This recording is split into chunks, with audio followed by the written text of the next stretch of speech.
So I want to welcome Gladys, and I want to just say that there is, for a while now, since missionaries and anthropologists have stepped foot on our ancestral lands, other people have been writing about us, our traditions, our ways, our Indigenous knowledge.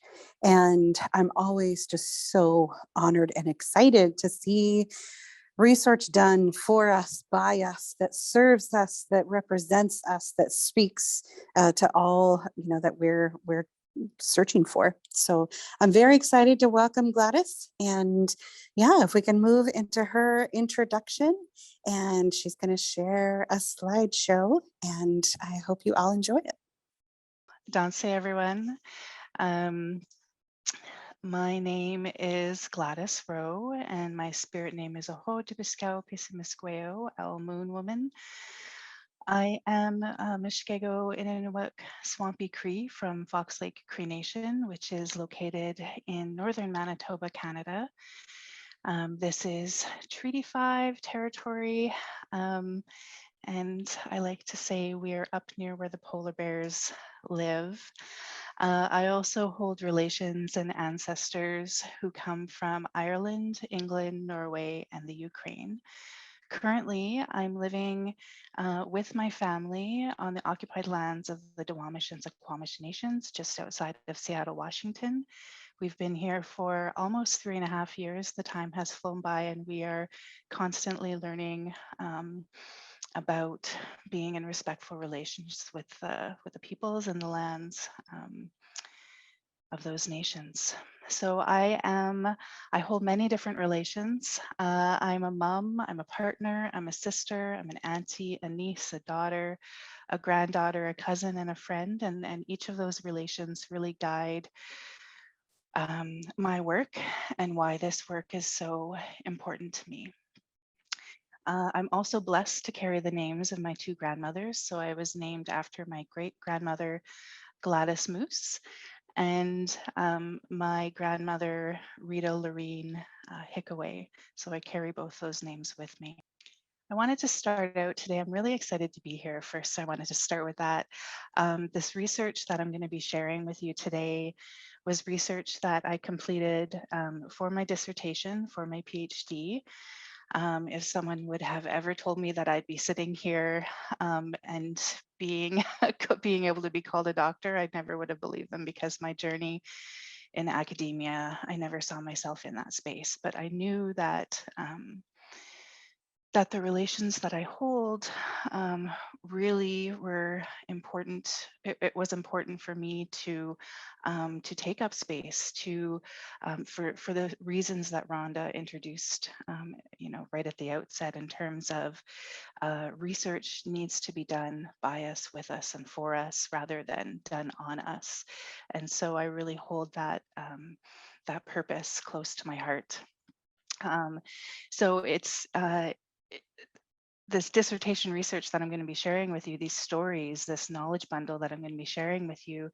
I defended this. I made my final presentation on November 30th last year. So it's been almost a full year since I shared this work in the academy. And I'm just continuing, or I'm just starting the journey of sharing this work for community, and continuing to carry this work into community, which was the entire purpose why I started this work. So I want to start with some introductions about why this research, why me, and for what purpose. And for me, Indigenous resurgence is really a critical priority for our health as individuals, as families, and as nations. For me, my motive and purpose, like I shared, for this research are really deeply personal. My motives are rooted in the intent to really radically shift the trajectory of our future generations, to ensure that we have a strong groundedness in community, identity, and belonging. This intent for me is really intimately linked to my own experience growing up not having those things. And so in my own transformative journey with building and strengthening community, with understanding who I am and where I come from, I hope that my work then can contribute to this web that we're building that can support Indigenous resurgence, because there's so much amazing work that's being done out there. For me, this research is about the stories that we carry and the wisdom that these stories hold. And in this work, I think about the stories of families. I recall my own family history, the patchwork of stories that I have stitched together, the stories that I've been told, the experiences that I've had, and all of the missing pieces that I can't pull from anywhere inside my brain. But I recognize the power that stories hold. They can act as anchors or as roots for us, connecting us to a sense of who we are, where we come from, how we belong, and our purpose in this lifetime. The sense of purpose that I feel and why I'm drawn to this research comes from two main sources.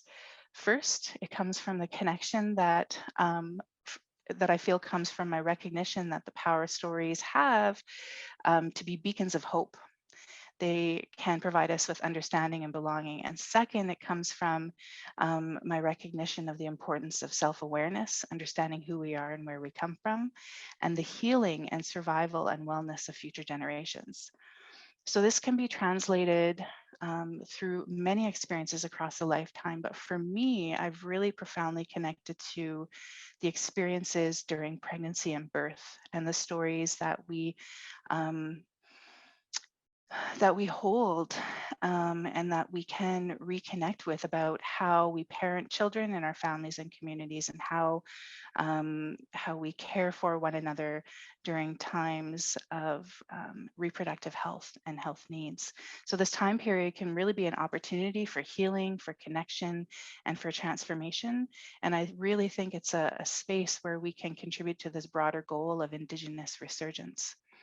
So as I've learned more about Indigenous resurgence, I've reflected on my own experiences of pregnancy and birth for our three children, and what I've learned about birth in my family stories. I've paid attention to the stories of friends and community members when they speak of pregnancy, birth, and parenting.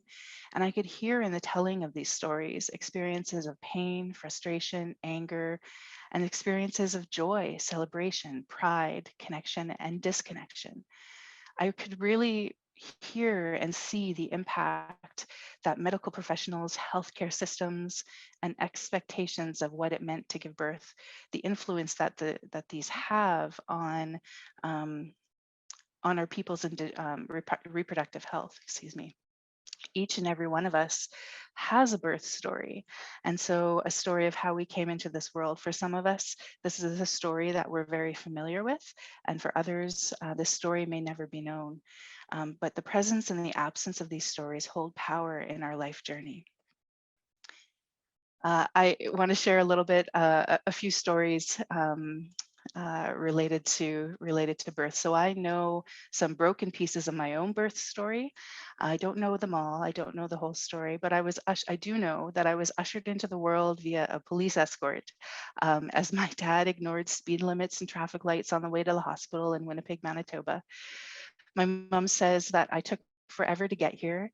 And after a really hard labor, I was actually just delivered via cesarean on a evening in April in 1979. I don't know many other details about her pregnancy with me. I don't know what she craved, if she talked or sang to me.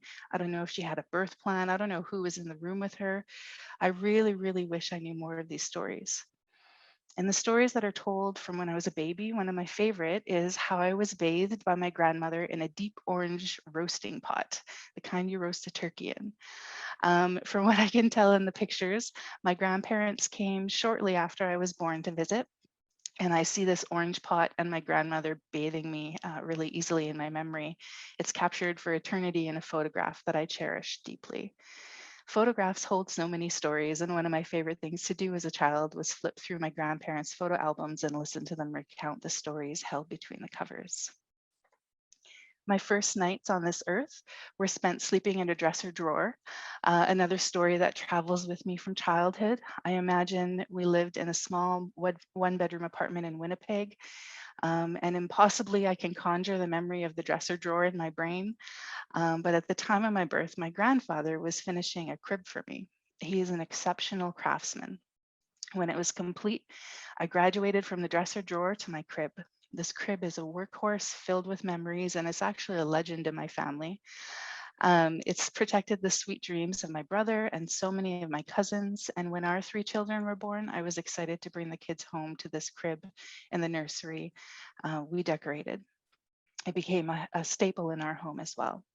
I have strong memories of the kids as babies sleeping peacefully after their feedings, watching them from my rocking chair through the spindles. And as they grew, we would find them in the morning sitting up in their cribs waiting for us, so pleased with themselves.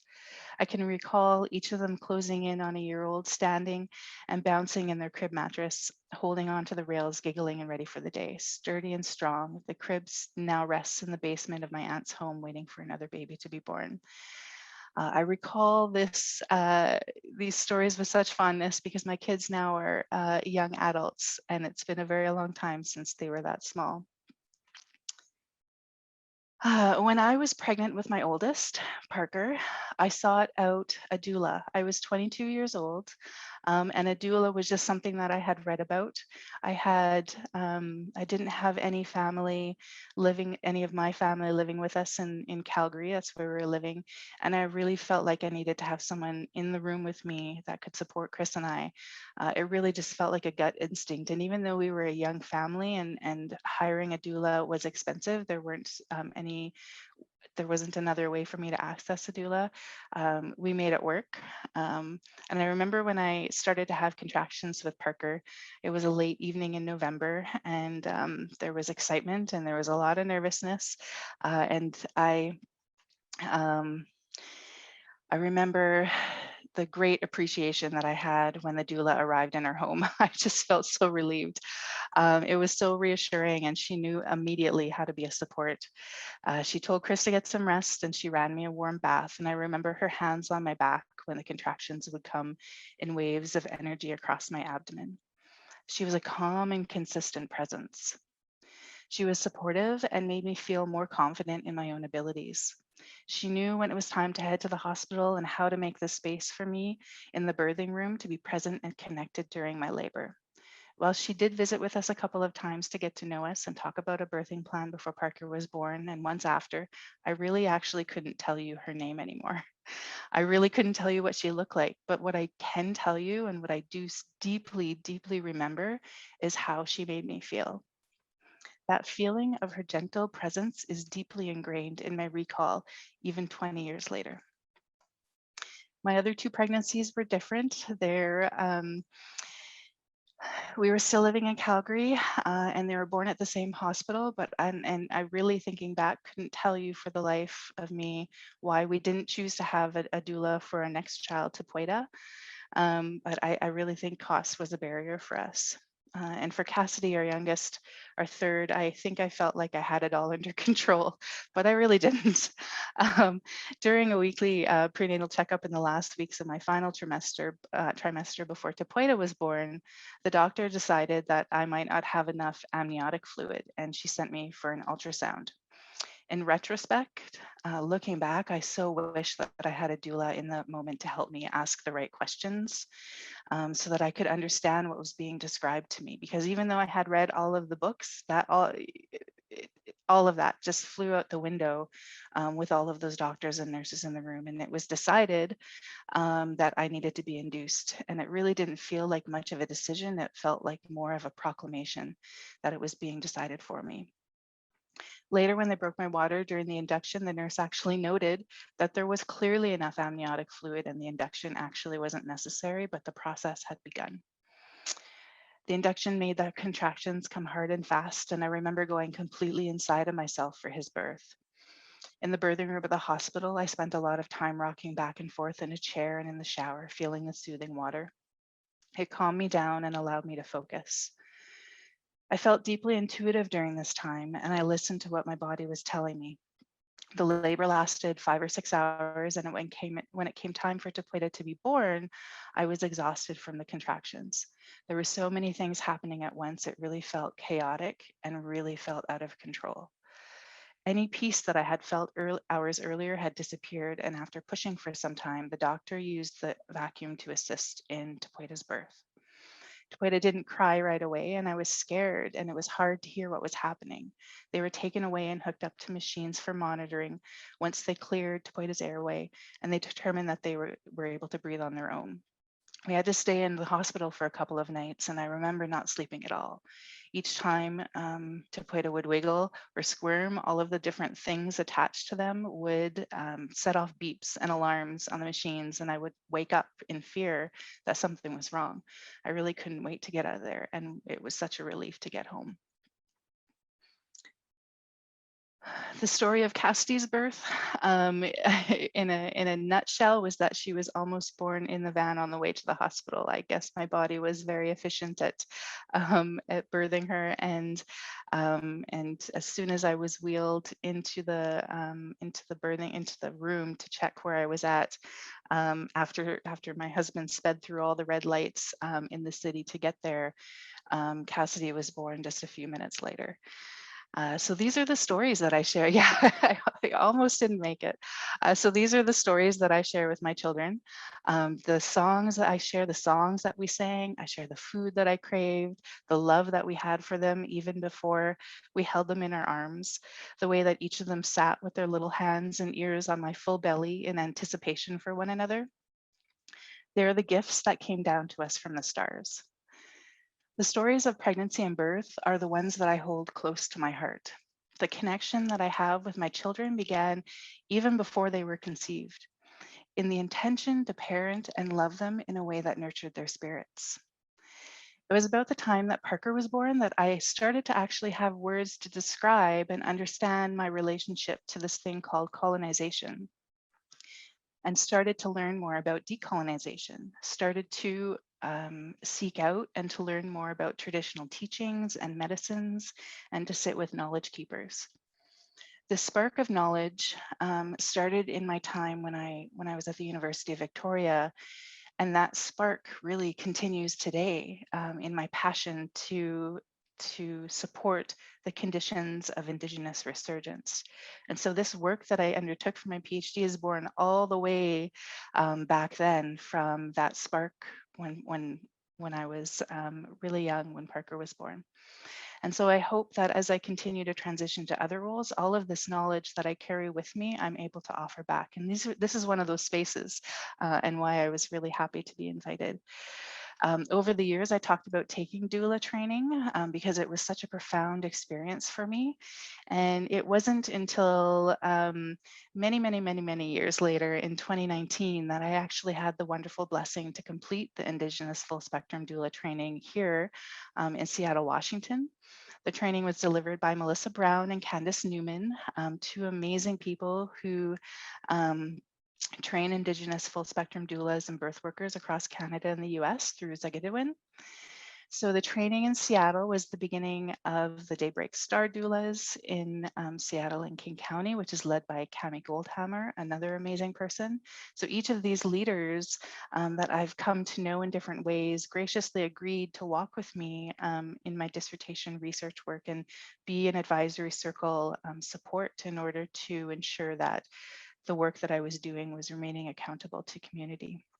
So my story of Indigenous resurgence includes the ways that I've been reclaiming Indigenous ways of knowing, being, and doing, particularly around reproductive justice, pregnancy, birth, babies, and parenting. So my research comes from this really deep heart space.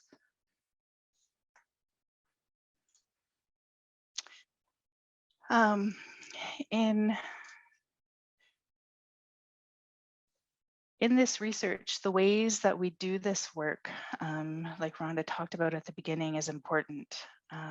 The ways that we seek and we gather knowledge, the ways that we ask for people to sit in conversation with us, all of those are really important and really are very different than Western research. And so for me, this is this research is an act of resurgence where we can rebuild our connection with place, where we can reclaim our ways of being and knowledges, and where we can regenerate the foundational ways that we already know how to produce leaders based on Indigenous values and philosophies.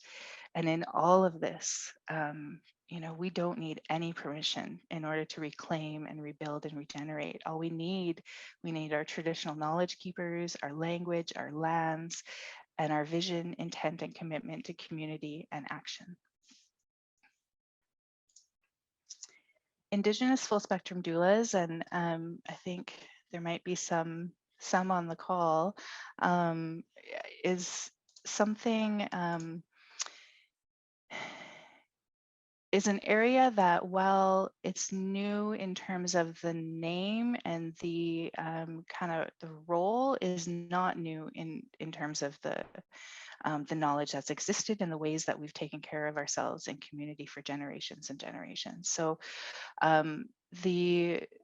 there was a disconnection, though. So in Canada and the United States, Indigenous people who give birth have been really, really greatly impacted by the structures of oppression that have restricted and regulated our sovereignty over our own bodies. So this regulation has been coupled with a disruption of access to traditional birthing knowledge and relationships. So this has been perpetuated by so many different colonial systems, such as Indian residential and boarding schools, the 60 scoop, land removals and forced migration, and the regulation and medicalization of pregnancy and other reproductive health outcomes. The imposition of Western medical systems has assessed us as high-risk peoples. And they've used that assessment to rationalize the removal of birth from local communities, and ultimately have completely ignored the structures that we have already set up within our communities to take care of one another. So these interventions that have been imposed by Western medical care have weakened traditional birthing relationships, knowledge, and practices for many Indigenous nations. And so when I talk about resurgence, I talk about reconnecting and strengthening a knowledge source that's existed for hundreds of years, but was weakened in some ways and disrupted because of Western colonial medical impositions. So Indigenous nations across Turtle Island continue to assert their sovereignty through actions of self-determination and self-governance. And these assertions of sovereignty support and influence our reclamation and practices that support our own body sovereignty. So the more formalized work of Indigenous full spectrum doulas has emerged over the last decade across Turtle Island, but it's not new. This work is a mechanism through which body sovereignty is being reclaimed and supported. Full spectrum doulas provide support for all reproductive health needs and outcomes, and their work includes ways of building and being in relationship that are grounded in cultural practices, teachings, and ceremonies that are local to those nations in particular. So they help people to connect to Indigenous knowledges for reproductive health. These cultural revitalizations are really a mechanism for reproductive justice to ensure that we have access to all of the resources and knowledge that we need in order to support wellness in our reproductive journey. So like I said, the concept of a doula isn't new. A doula has existed across many different societies. So a doula provides physical, emotional, and educational support before, during, and after childbirth. And their scope of work can include psychosocial support, education, health promotion, and supporting a birthing person's personal and cultural expectations for childbirth and their transition to parenthood. But Indigenous full spectrum doulas work is grounded in cultural ways of knowing, being, and doing. And that's how they do everything in their work. And they do this in order to build strong communities of support. Opportunities to support healthy pregnancy outcomes are really, really needed in our communities, given the historical context and the imposition of colonial ways of medicalizing birth. And it's really, really important to examine who is providing this care, how they are trained, and how this care can be a relationship that supports wellness beyond pregnancy and birth.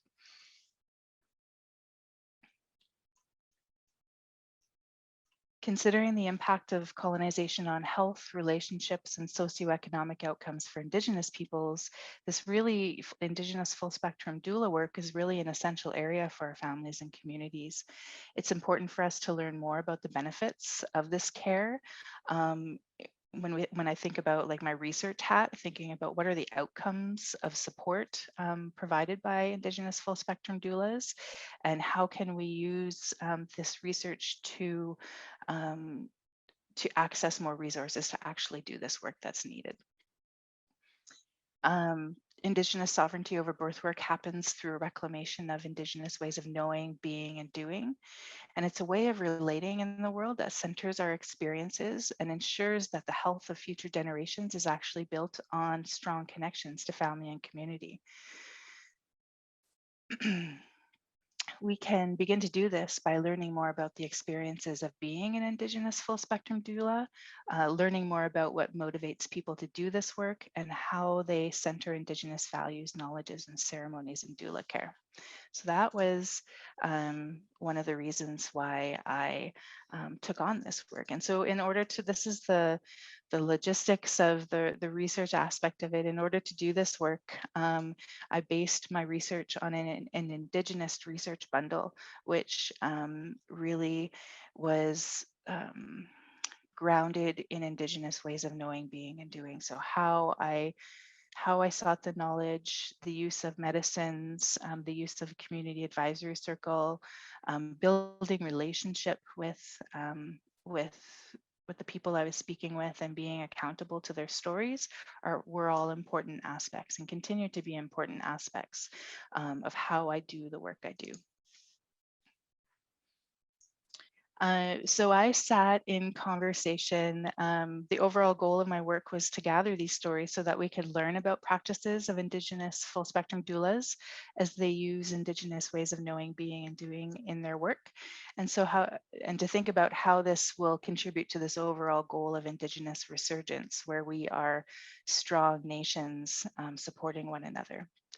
So I began recruiting, asking for people to sit in conversation with me in January of 2020, and the response was really overwhelming. Initially, I was thinking that I might have a conversation with 4 to 8 doulas, and at the end, I sat in conversation with 14. And our conversations took place over Zoom and over phone, because that was right around the time of COVID. And I really had to shift the way that I was gathering these stories, even though I would have really liked to sit across the table over a cup of tea face to face. We had to embrace the technology in order to have these conversations. And so there are 13 stories that are included in this knowledge bundle, and the way that I shared this work in my dissertation, shared it in a few ways. So I'll talk about the meaning making. So the meaning making, this was a really important part for me, because so much research is the extraction, or is the taking away of our stories, never to be seen again. And so a really important piece for me was to ensure that the voices of the Indigenous full spectrum doulas were loud and clear and represented in a way that they felt represented their stories. And so once we sat in conversation, I had them transcribed, and then they went over the transcription. From the transcription, I created a condensed story sharing their experiences, and I sent that story back. In each of the stories is about 10 pages long. And I shared that back with them and made sure that that's how they wanted their stories represented. And then, so those 13 condensed stories, so about 130 pages, are held at the end of my dissertation in their complete form. And that was really important to me, because I didn't want to dissect the stories of each of the doulas. I wanted that knowledge to stand in a bundle on its own, and the gifts in that bundle are incredible. And so at the end of this presentation, and maybe on the YouTube channel, we can share the link to the dissertation, because the beautiful thing about stories is who we are in this moment will allow us to take something away from that story, but who we are 6 months from now will allow us to take something different away from that story. And so I really feel that the gift of that knowledge bundle is sitting there, and the teachings that are offered in that bundle will be different for everyone, because we're all different and we all need to hear a different aspect of those stories. Okay, so that's what I wanted to say about that. So in then the meaning making with those stories, I use poetry, actually. So I use arts based mechanisms in my work to make meaning and to make sense of what the teachings were offering. And so when I was reflecting on the stories that were offered by each of the doulas, I was thinking about what is my relationship with the stories that they're sharing with me, and what teachings are being offered in these stories. And there was no way that I could, for one of the reasons I just shared, is that we take away different things from stories. But what the teachings that are being offered, what I shared in the dissertation is just a piece of that. There's so much more in the bundle.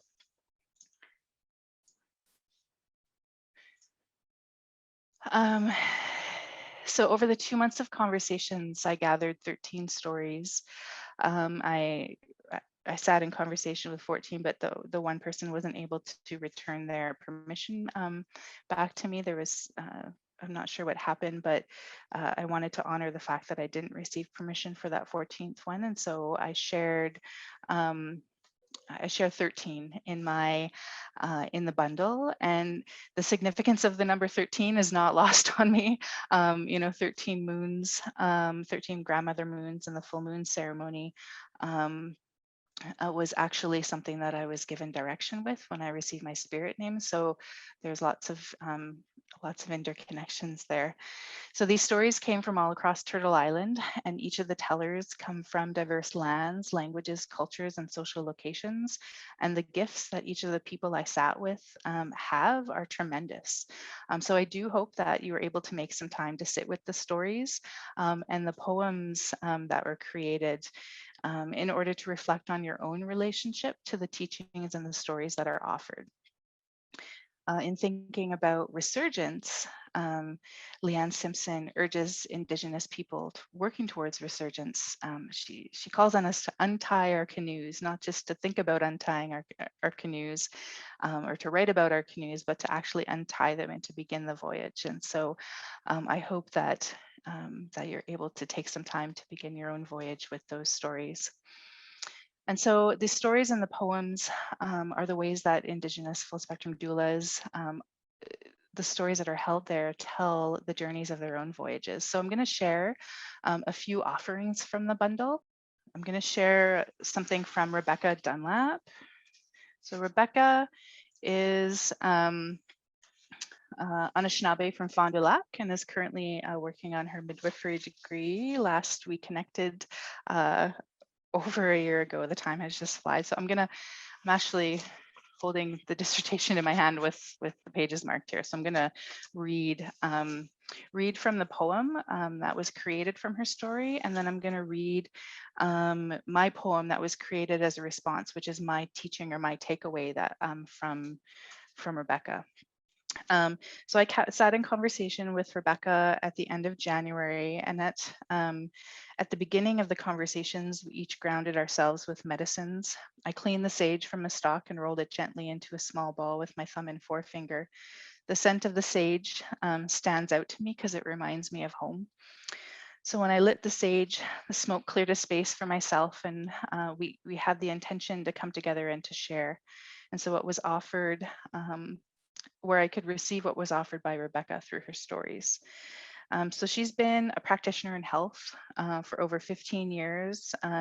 She's held roles including a licensed practical nurse, a public health nurse, an Indigenous doula, a leader of the Fond du Lac Band Community Health Doula Program, and she's currently a doctoral student as well, and is working towards her goal of opening an Indigenous birth center on the Fond du Lac Reservation. So the teaching that came through to me in my time with Rebecca is the role that Indigenous full spectrum doulas play in Indigenous sovereignty when birth is returned, when birth and birthing knowledge is returned to Indigenous nations. So this poem represents the connection between Indigenous resurgence and through Indigenous full spectrum doula work, and it's called Stoking the Fire. My dream is sovereignty, a birth center for people to have their fire, birth lodges, gardens with medicines. I have a vision. Somebody had given me tobacco to speak about my experiences. I was honored. I received a message. Have your birth center at your grandmother's house. There are fires being lit, embers from my ancestors. Everything is aligning. When the time is ready, it'll come together. We were always doing this. There wasn't a term, maybe auntie or grandmother. Young woman would be watching. Carry that knowledge, continue the work. We used to have grandmas, grandpas, uncles, aunties, little ones. They would laugh around the fire, take care of the family, hold the baby to hear those songs and those stories. First words in their original language spoken, internalized right from the beginning. Connect our babies to this earth. Burying placentas, keeping belly buttons with them, that would heal our communities. Support can make a big difference. It's powerful and meaningful. A birth worker, it's not an easy living in survival mode. We can be there to support them, helping people share their story, preserve that sacred memory. There are so many fires being lit. People starting to do this work, we can all learn from one another. We can respect each other's separate ways. Every nation has their own way of doing things. I see a rebirth, a resurgence, like the heartbeat. The drum is sounding louder and louder. Fires burning hotter, birth lodges surging, people rising. We carry inherent knowledge. We know the sanctity of our women and their waters. We carry the medicine. It is for us to write this story. That is reproductive justice, and it's badass. So when I that's from Rebecca's story, and when I reflect on my time with her, my heart is just so filled with all of the passions, so I wrote a poem in response that represents the teaching that I took away, that I carry with me from my time with Rebecca in my personal learning, and it's called "Offering My Heart in My Hands." Darkness sits heavy, a flicker of a flame, a whisper, tobacco, a nudge of the ancestors. Find your way, find your path. We're waiting for you here.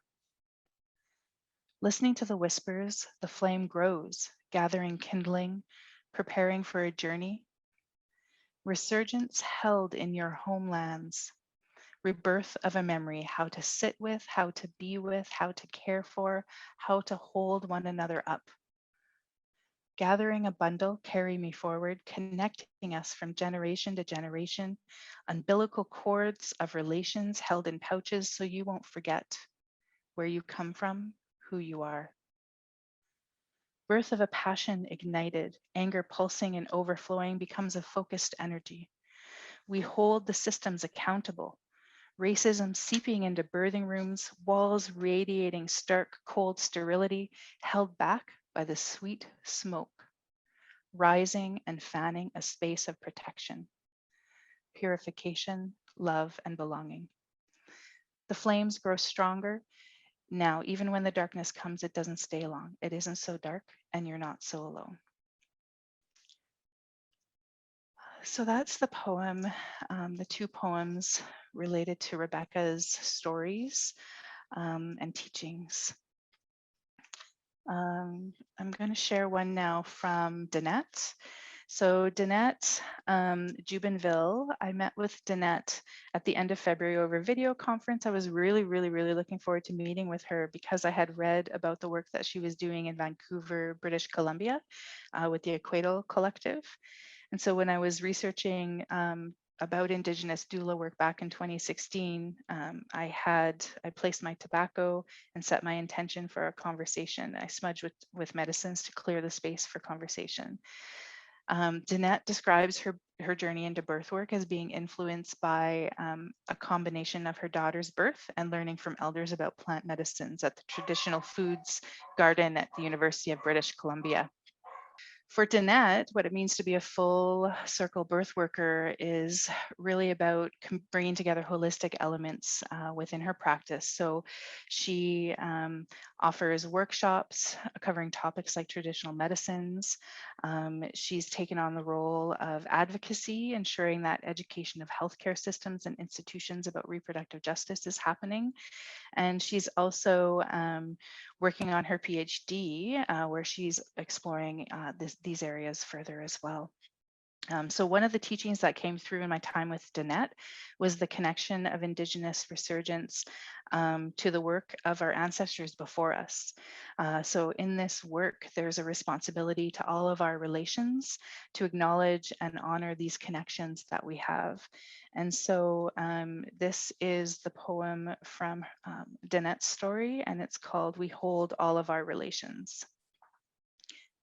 We've always called ourselves a collective of full spectrum Indigenous doulas, care for the full spectrum of possible pregnancy related outcomes beyond narrow thinking.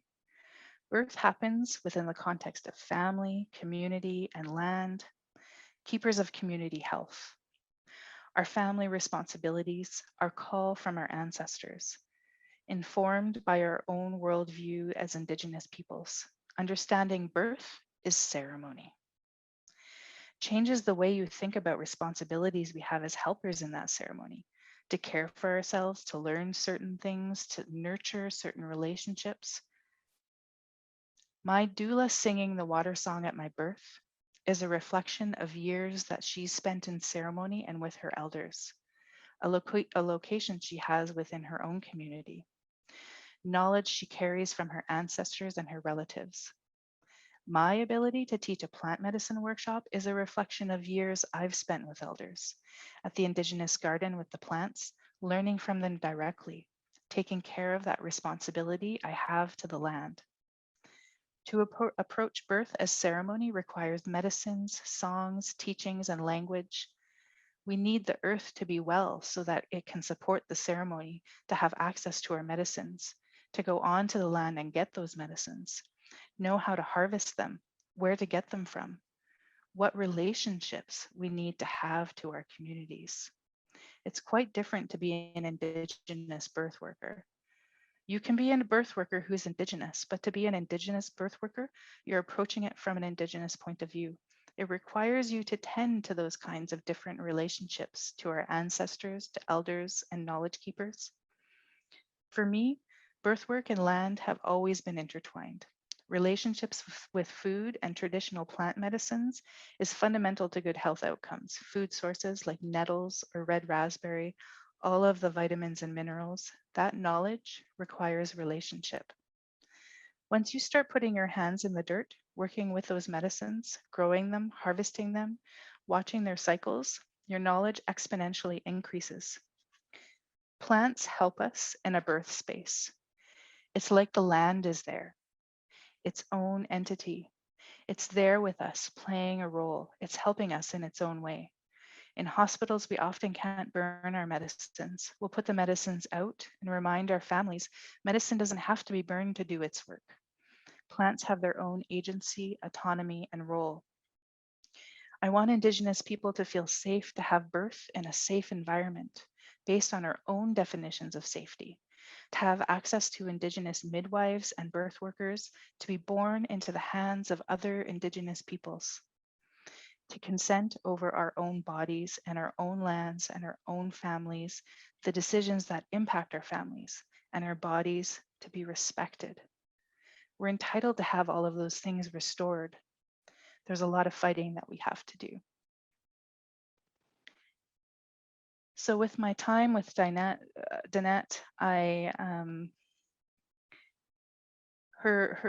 the teaching I took away connected to me to the work of my own ancestors, and I reflected on the stories of Indigenous resurgence and the role and responsibilities that come with this work. And so my poem that reflect on that teaching is called "As I Continue to Grow."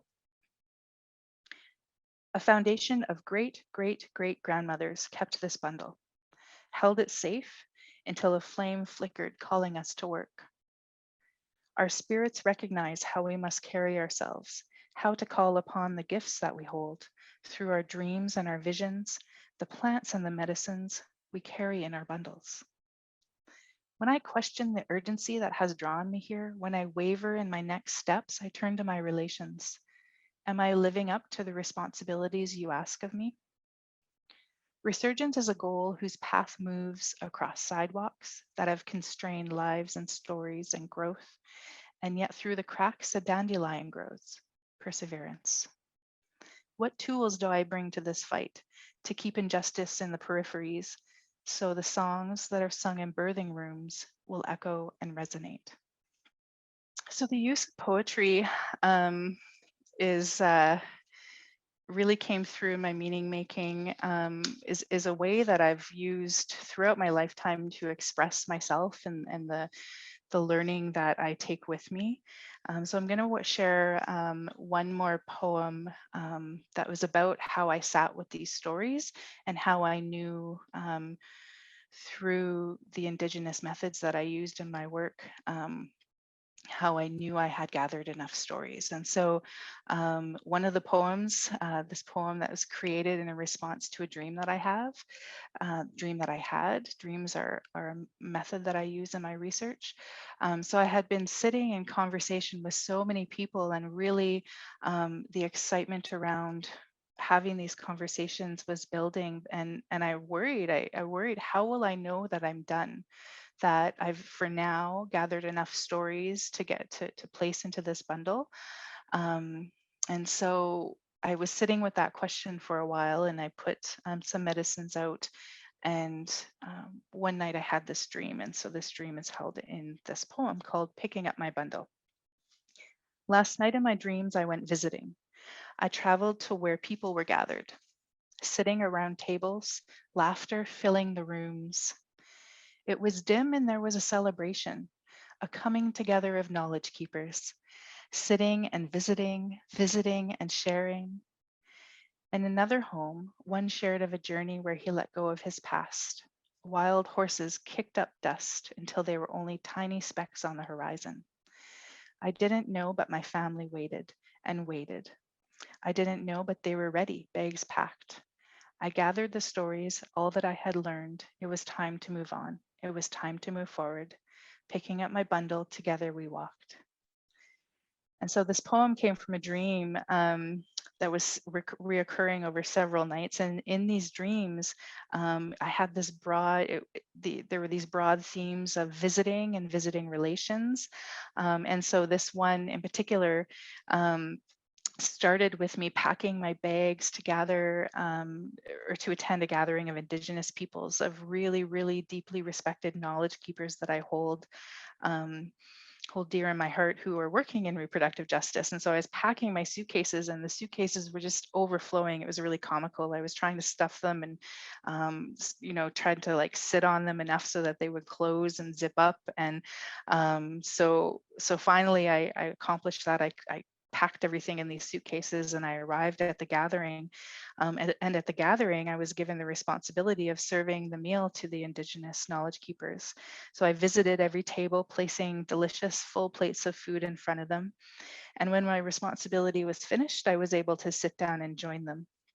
So that dream continued until I was at a gathering where my family was waiting for me. And so the aha moment that I had in this dream was that I had gathered enough stories for right now, and that it was time to share what was gifted in this work. And so once I attended to my responsibilities, I held in the relationships that I was a part of, I was able to move forward. And so that poem speaks of that dream that I had in knowing when I was done gathering these stories, because I could gather these stories for my lifetime, and I hope I have the opportunity to continue to do so. So I wanted to share, as I'm coming to my last few slides, some of the overarching things that came from the stories of the 13 Indigenous full spectrum doulas.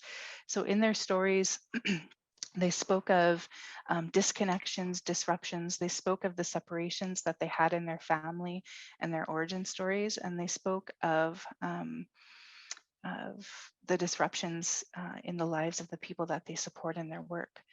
And those stories were really catalysts in why they chose to do the work they do. Many of the doulas shared that they really felt a spiritual or an ancestral connection to this work. And so Danette, Helena, Rebecca, Nimis, Sarah, and Pisu noted that their personal experiences in their lifetime leading up to that point really, really influenced the choice that they made to support people as Indigenous full spectrum doulas. And how they learned to be Indigenous full spectrum doulas really varied. I spoke about trainings that are being done. And so there's formal trainings like that. There's also informal things happening. There's mentorships. They talked about how they accessed teachings, how they learned about plant medicines and traditional knowledges. And so for example, Alexis, Alicia, Crystal, Danette, and Pisu spoke of teaching and mentorship they received from knowledge keepers. And so many of the stories as well, including from Candace, Miranda, and Nimis, said that actually a lot of the trainings that are not Indigenous focused really weren't helpful in their learning journey. And the reason why they sought out knowledge keepers and traditional knowledges and Indigenous training in particular was because they felt like they really needed that foundation for their work.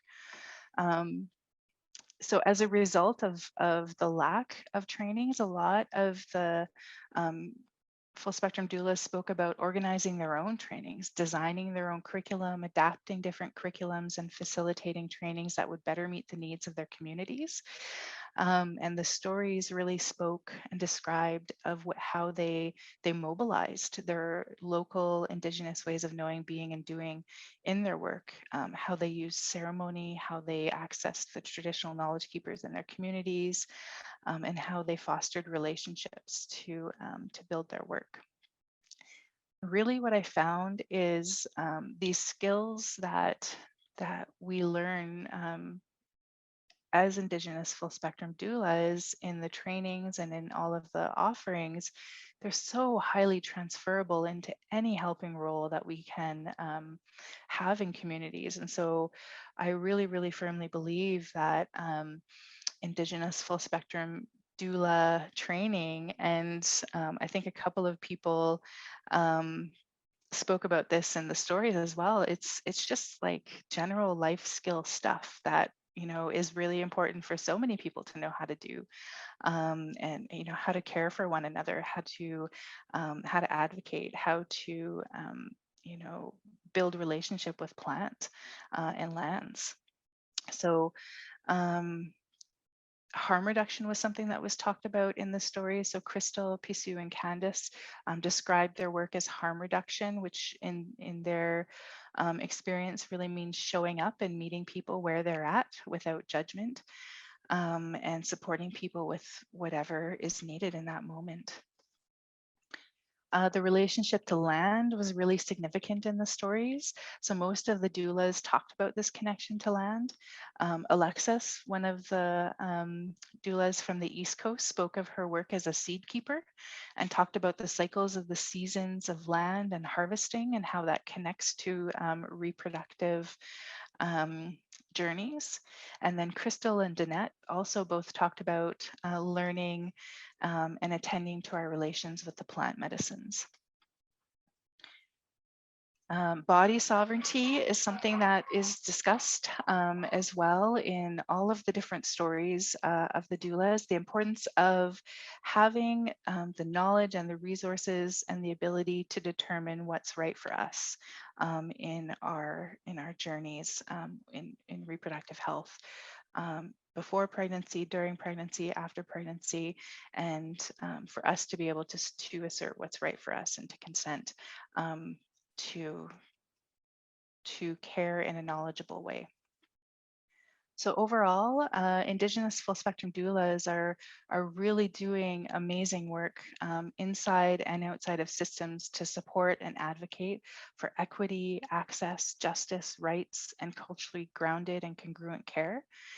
And their work really demonstrates that we can foster really strong relationships with all of our ancestors for generations to come through these ways of working and through these ways of being in community and supporting one another and our families. And another thing that I just wanted to share overall is that these stories, which I, again, going to put the plug in, I hope you take, so you have the opportunity to maybe read some of the 13 stories that are in the bundle. They're healing stories, and they really demonstrate the deeply personal nature of this work because it's personal, because it's all our lives. It's it impacts ourselves and our families and our communities, and so yeah, it's important in that way. So the bundle offers us examples of the how are we going, how can we reconnect, how can we strengthen relationships, and how can we take up our roles in Indigenous resurgence. We carry the knowledge that teaches us how to live with intention, how to be a good relative, how to approach each other in the world around us from love and with love. And each of us can contribute to resurgence, so we can call each other in and hold each other up. And so my hope is that the stories in the bundle will inspire others to also pick up their own bundles. I want to thank everyone who contributed to my journey and whose stories are gratefully shared in this work and in the knowledge gathering. Thank you, Rhonda, for inviting me to be a part of this Zoomcast. And thank you everyone for taking the time to listen and to be a part of this call. And if there's any questions, I'd be happy to answer them, or any comments or anything. Thank you so much, Gladys. I actually was just kind of laying back and enjoying the sound of your voice and all those stories and the way that you wove, the Indigenous ways of knowing, being, and doing, and connecting that to our struggles and journeys as birth keepers. So I want to thank you. I'm excited for the stories. I'm excited, to hear more and learn more. And I really enjoyed today. So at this point, what I would like to do is change the setting so that people can unmute themselves if they like. Miriam, if you want to go ahead and begin, that would be great. Hi, Halito. Actually, I'm gonna go off camera for a second because I was actually in the car listening, and I just wanted to thank you so much. It was a really beautiful presentation and information. I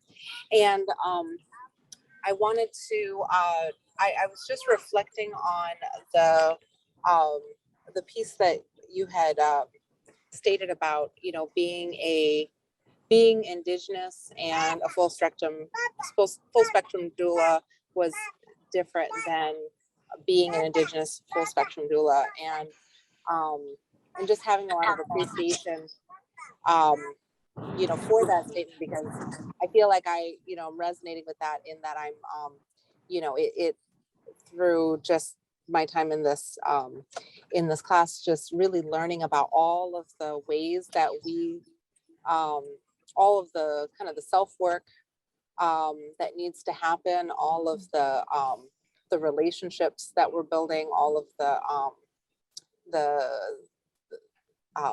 just the additional investment in time and sitting with folks who are sharing that knowledge with us, to really understand what of it. We want to be able to provide when we're doing our doing that work with our birthing individuals. And so, yeah, I feel like there were just so many great little bits that I kept wanting to pull over and and jot things down. So anyway, just wanted to say, Yakuki, thank you so much for the knowledge that you shared today. I go say thank you for that. I'm glad that you took that away in your heart. Have someone in the chat box who wrote just so much gratitude for you, Gladys, and your wisdom. And I echo that.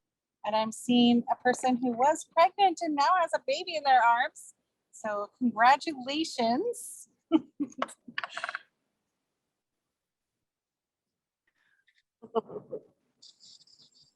Hey, he's 6 weeks and 2 days old now.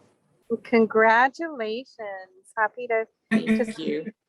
And wow, so strong. Look at that neck. Yeah, he's really strong. He came out 22 inches. He's almost 11 pounds. We had a checkup yesterday. So Beautiful. He's a big baby. So we're still exclusively pretty much breastfeeding. So he's growing and he's gonna be big. Good. He's a happy baby. Very happy. We're happy. So thank you. Congratulations to you. Thanks, Rhonda. Okay, any other thoughts or questions?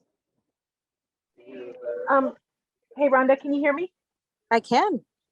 Okay, perfect. Gladys, good afternoon, guys. I just want to say thank you, Gladys, for sharing the stories. I'm coming to you actually from work at the hospital. I'm on lunch break, so it's all good. But I just wanted to know how you worked through some of those times during your educational journey, but because I just feel like I feel like when I find other Indigenous women in birth work or in healthcare, that it's like, I don't know, I find something precious, it's like another medicine bundle to share with other people. But what did you do during those times that were difficult when you felt like you were by yourself? Well, that's such an amazing question. Yes, the how-to to survive academia. I feel like I need to write something on this because it's been a year and I'm still healing myself. So I think community, food, sitting together with other Indigenous women, knowing why you're doing this and for what purpose. I really had to continue to return back to I'm doing this for my family and for my community, and to take care of myself in ways that the university just didn't support me to take care of myself. So being on the land, I had to take some time off of my education because I took a medical leave because of many different reasons. What else can I share? I wouldn't have gotten this far without just really strong Indigenous people standing with me, who helped me in ceremony, who became a part of my family, who helped take care of my kids,